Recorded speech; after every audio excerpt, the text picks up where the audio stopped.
Hi, my name is Rachel Abraham. This monologue is from the classical play, The Impostures of Scapin.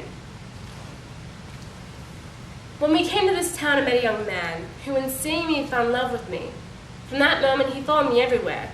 And like all young men, he imagined he had but to speak and things would go on as he liked. But he met with a pride which forced him to think twice.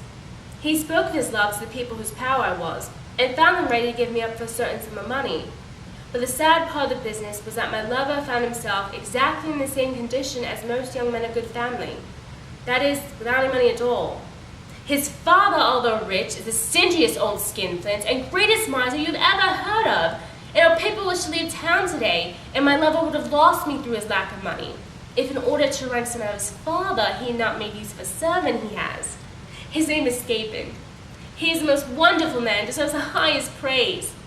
He once had an old screw and told him that while he was walking about the harbor with his son, that they noticed a Turkish galley.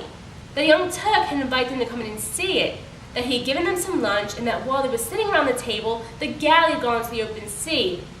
That he sent him alone back with the express order to tell him that unless he sent 500 crowns, he would send his son to be a slave in Algiers. You may imagine our miser, our stingy old curmudgeon, with the greatest anguish, struggling between his love for his son and his love for his money. He can't bring his mind and tear out.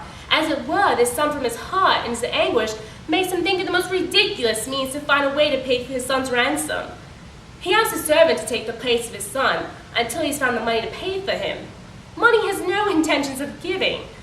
The servant shows him each time how absurd is what he proposes, and each reflection of the old fellow is accompanied by an agonizing, "By why the devil did he go on the galley for? Cursed galley, scoundrel of Turk!" After many hesitations, after having sighed and groaned for a long time. But it seems to me that my story has not made you laugh. Why aren't you laughing?